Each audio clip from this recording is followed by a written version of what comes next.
ba yung kamay mo? Wait lang. Lisa. Opo. Nay, pakihelp naman yung kamay niya na ikot ata sa kabila. Mauna muna ako, ha? Tapos pag may kailangan, lalo na ng apo ko, patawag lang ako kaagad. No. Ayan, dito. Adios, apo. Adios. Kamukha ni Lolo kasi. Ayan na. Oh, kita mo na yung tawa. Yung bata sa pinagsasabi mo. Alam mo, nainggit ka lang, Rita. Kasi nga, nahadlo ko na ang apo natin, pero ikaw hindi pa. Malis ka na't baka gabihin ka Atid mo na lang ako sa labas, hindi ka maingit. Sige po. Sige po, ingat po kayo, Tay. Ano? Mauna na, ha? Oo. Pre. Upa. Oo. Sige. Hindi na. Ano, gutom ka na. Gutom ka na. Sige, sige, sige. Ayo, Mike. Salamat, salamat.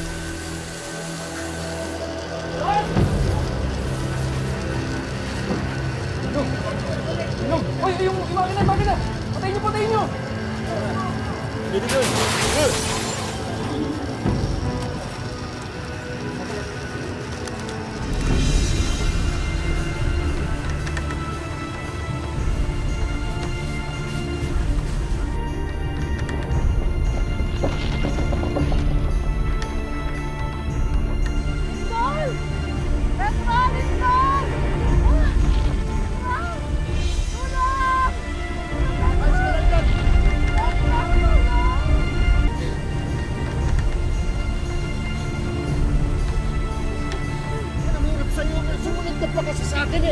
Sandali!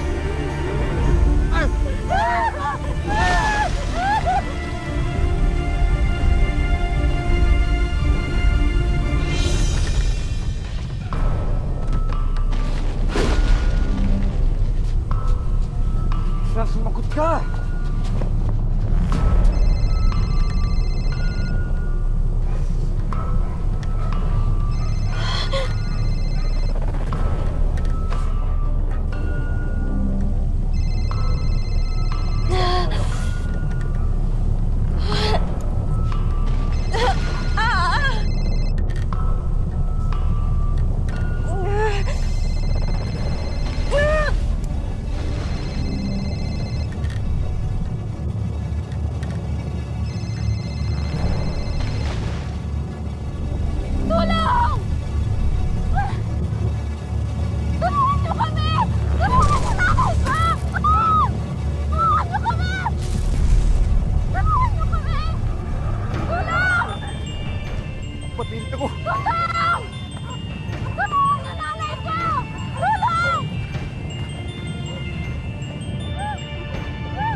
Siya, okay ka lang?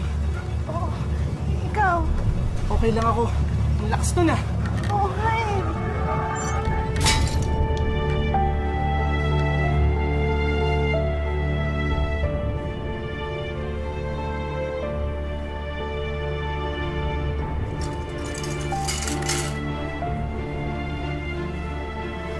Kamusta na kaya si Lisa?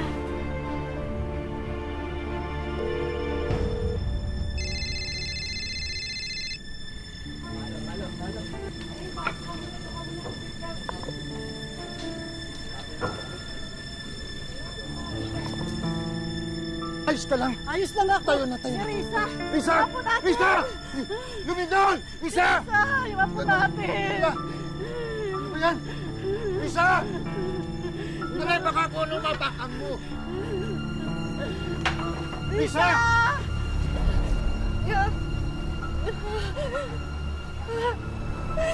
Oh, tulong!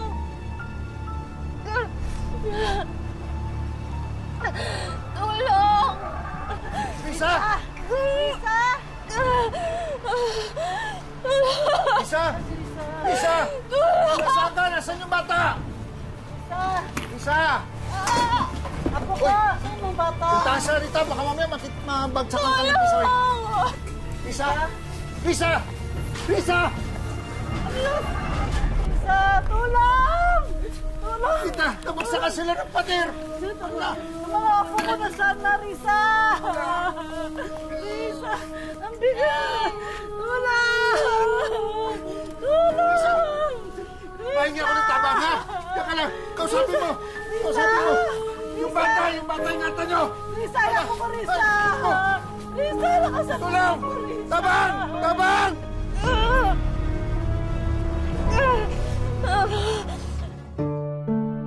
Noong ika-6 ng Hulyo ng taong ito, isang malakas na lindol ang tumama sa Kabisayaan. Sinira nito ang maraming istruktura, kalsada at mga tahanan.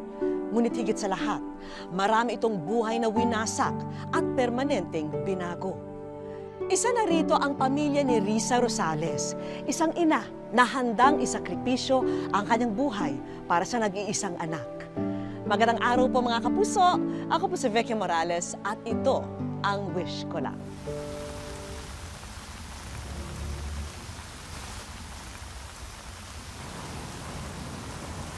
Hulaan mo kung sino. Mike! Ano ba? Baka may makakita sa atin eh. Ano ba naman? Ba't ba kasi nagtatago pa tayo? Eh, di ba alam mo naman yung mga magulang ko? Ayaw pa nila ako magka-boyfriend. Tsaka gusto mo nila makapagtapos ako ng pag-aaral. Lahat naman siguro ng magulang, ganun, di ba? Ayaw nilang magka-boyfriend ka o ayaw lang nilang mahirap na kagaya ko? Ano ka ba? Anong ganun? Eh, siyempre.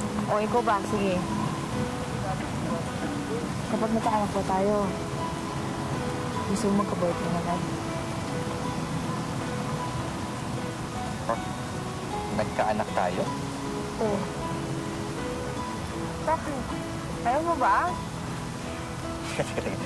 So, ang ibig sabihin ba nito, gusto mong bumuo ng pamilya kasama ako? Ha? Mainit. Siyempre. Nakakita. Uy, umuulan. Lisa, I love you. I love you too.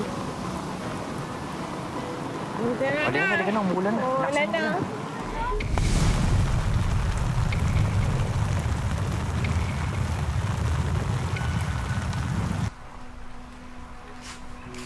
Hindi pa rin siya sumasagot. Nararamdaman ko may masamang nangyayari sa anak natin. Hayaan mo. Maya-maya pupuntahan natin sila, ha? O, sige, diyan ka lang, ha? May gagawin lang ako doon.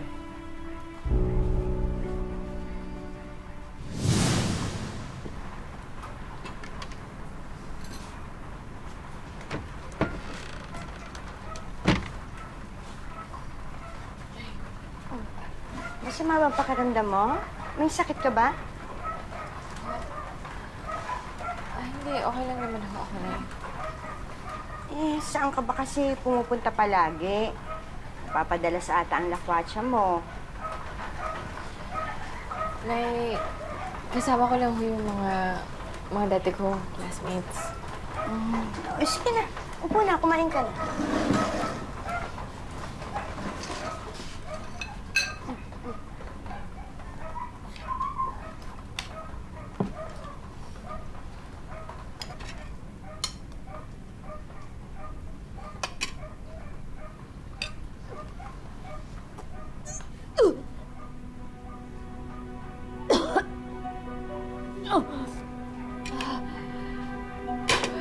Sino ama niyan?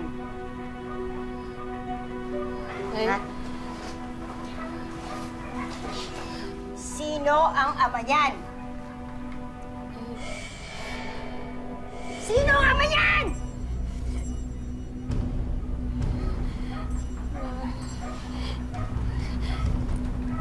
Nay, si Mike ho. Paano mo nagawa sa amin to? Pinag-aral ka namin, inalagaan. Tapos gagawin mo to? Nay, mahal ko po si Mike eh. Mahal? Mahal mo siya? Paano kami ng tatay mo? Binaliwala mo kami ng tatay mo dahil mahal mo siya? Nay, hindi po sa ganun. Ah! Nay, hindi po. Hindi po yan. No.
Ano mabuting gawin?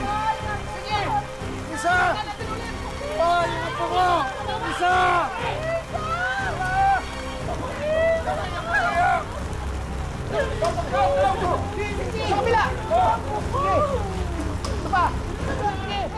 Sa ilalim ng mabigat na gumuhong pader, unti-unting nanghihina na si Risa. Pero pipilitin niyang lumaban para hindi madaganan ang kanyang anak.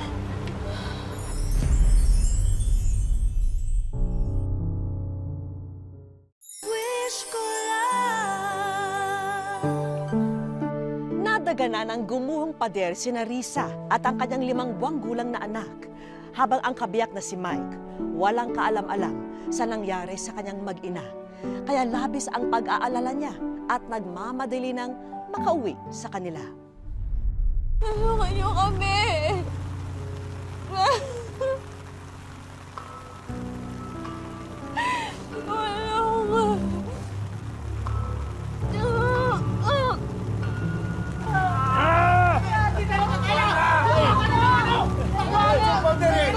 Ano bakit na gawin? Sige! Isa! Kahoy!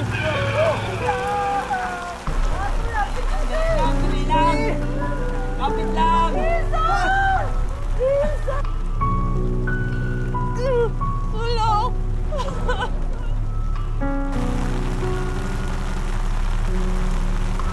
Tayo ako ko! Risa! Tulong! Bilisan niyo! Baka nasutag mo yung apo mo! Bilisan niyo! Ako ko! Tik naman na yan! Alay! Bilisan niyo! Bilisan niyo! Parang awa nila! Isa ka! Ako ko! Isa! Risa! Isa, huwag ka mawawala ng ano! Tulong! Tulong, Nay!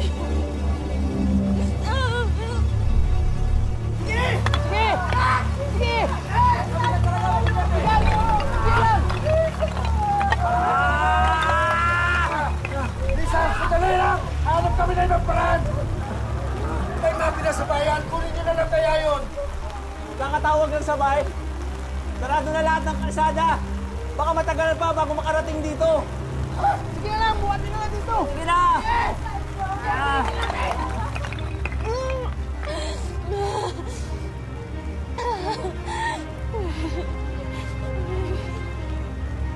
Pasakin na lang natin! Pasakin na lang natin! Hindi! Delikado yun! Baka matagalan na nasa loob. Kawawa sila. Buhatin na lang natin. Kaya natin to. Dali! Dali! Hoy! Hoy! Magkuhan ko po dito! Ang ito ba lang kayo? Dali!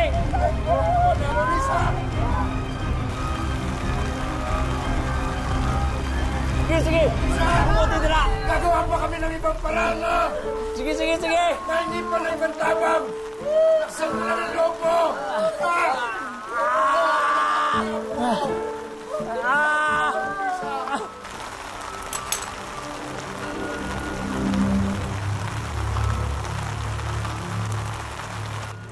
halong pagod at panghihina na rin ang nagpapahirap kay Risa. Kaya tila huling lakas na ang ginagamit niya para sanggahin ang konkretong pader.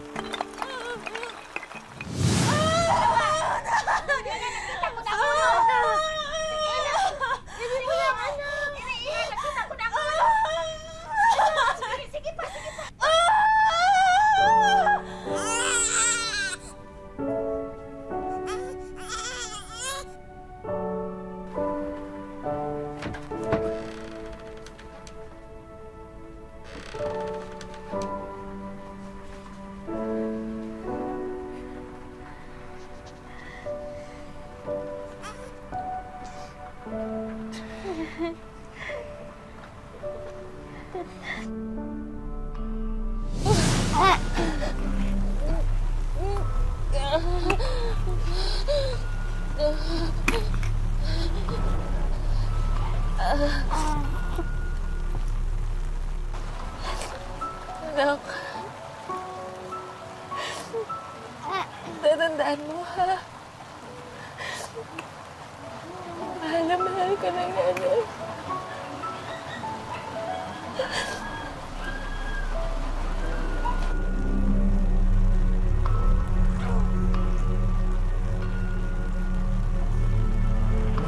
Tigas, Ninong! Ninong! Tigas, Nong! Ninong, Ranong! Ranong, para... Kain buka kayo, Ninong! Dali! Oh! Oh! Oh! Oh! Bakit ko matagalan?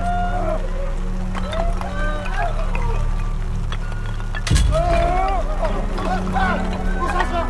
Isa! Isa! Eh! Sana lang!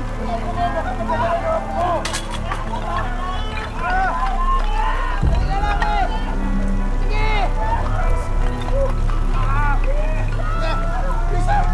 Lisa!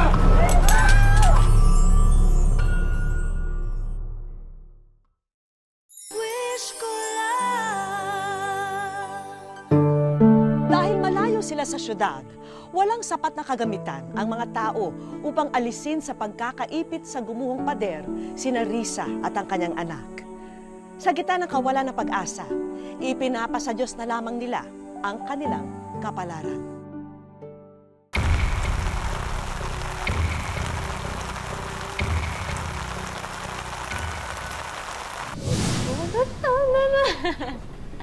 Alis na ako, Palangga.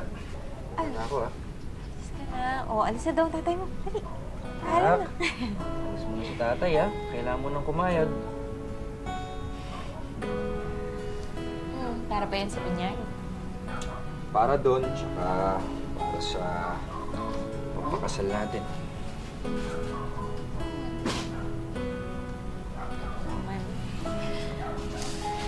Oo. Hindi ko pa yun nakakalimutan. Kasi pangako ko yun sa'yo, tsaka naman sa nanay mo.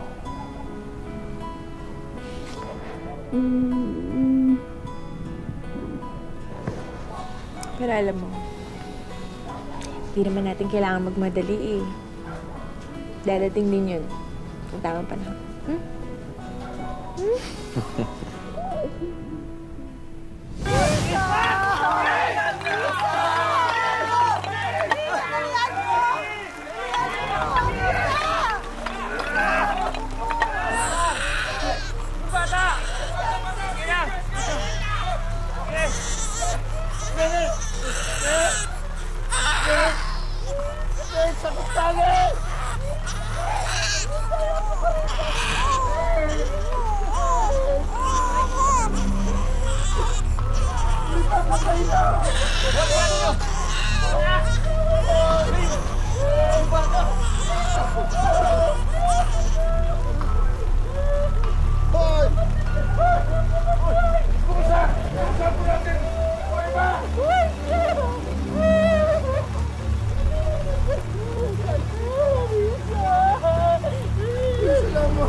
Lisa!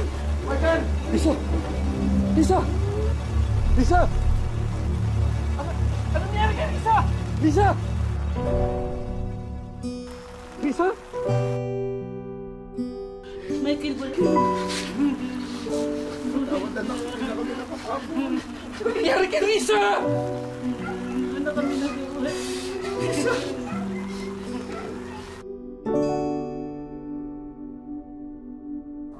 Sige na. Baka malit lang ako sa trabaho ko. Ha? Ano? Sige, mag-ingat ka, Bye, ha? Balikan kita dyan, ha? Balikan ko kayo. Okay na daw. Bye-bye. Sige. Bye-bye. Ingat ka. Lisa!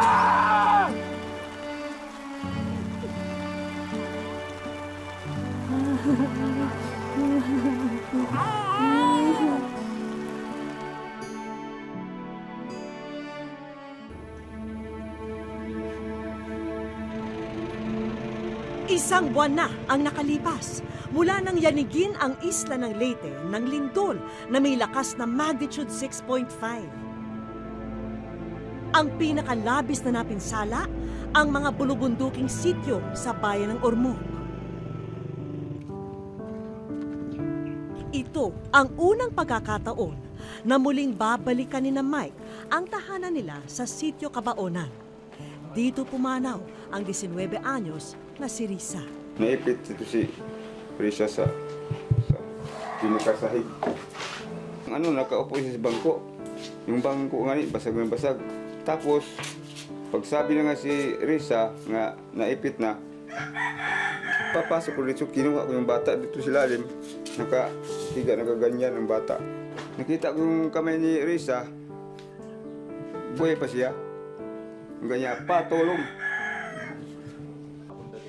Para sa naulilang ina ni Risa, kinukumbinsi niya pa rin ang sarili na bangungot lamang ang lahat ng ito, na maari pa rin siyang magising, nakapiling pa ang anak.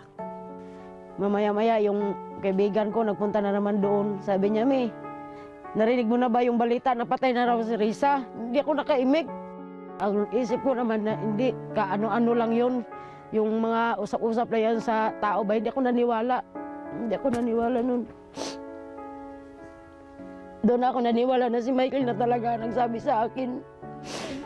Pumunta siya sa amin. Sabi niya, "Ma, wala akong magawa, Ma. Hindi ko natulungan si Risa. Kasi nandun ako sa trabaho eh." Ayoko na nga maniwala sa kanya. Kanino? Sa Diyos. Kinuha niya lahat sa akin. Pamilya ko, tas yung asawa ko. Matayog ang pangarap ni Risa para sa pamilyang itinataguyod nila ni Michael. Pero, papaano nga ba ito ipagpapatuloy ng kanyang kabiyak ngayong maaga silang pinaghiwalay ng trahedyang ito? Pangarap ni Risa ng sariling bahay namin. Tapos, magkasal kami. Mag-aaral siya. Para daw dalawa kami magtatrabaho. Kasi yung trabaho ko, hindi permanente. 2 buwan, tapos wala namang trabaho, tapos meron naman. Gusto niya yung 2 kami magtrabaho. Ganun pa man, kahit abala sa trabaho, hindi pinapalampas ni Michael ang pagkakataon na makapiling ang anak na si Chris. Kung nasan ka man, mahal na mahal kita. Tapos yung baby natin, di ko yung pababayaan. Palalakihin ko ng maayos. Paaaralin ko. Para naman sa mga magulang ni Risa, pinipilit na nilang bumangon paunti-unti at magsimula ng bagong buhay na malayo sa pinangyarihan ng trahedya. At sa pagkakataong ito, bahagi na sina Michael at ang kanilang apo sa kanilang mga plano. Gusto ko talaga na umalis na kami dyan eh. Kasi masakit eh. Makikita ko kung saan si Risa lagi magpunta, saan mag-upo. Risa, sana naman tulungan mo ako mag-alaga sa bata. Kasi alam ko na nandyan ka eh. Kahit kaluluwa ka pa, makarinig ka sa akin. tulungan mo na lang ako na mag-alaga sa bata. Wag mong anuhin siya na yung mag-iyak-iyak magabi. Yung tulungan mo na lang ako na walang sakit-sakit yung mga bata, yung bata. Siya alagaan ko yan hanggat lumaki. Habang buhay pa ako, mintas buhay pa ako, alagaan ko yan.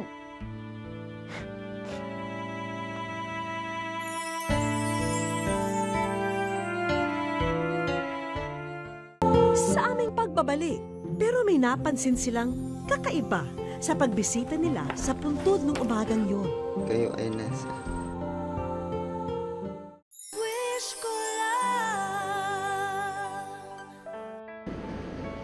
Sa sementeryo namin sinamahan si Michael at mga magulang ni Risa ng sumunod na araw.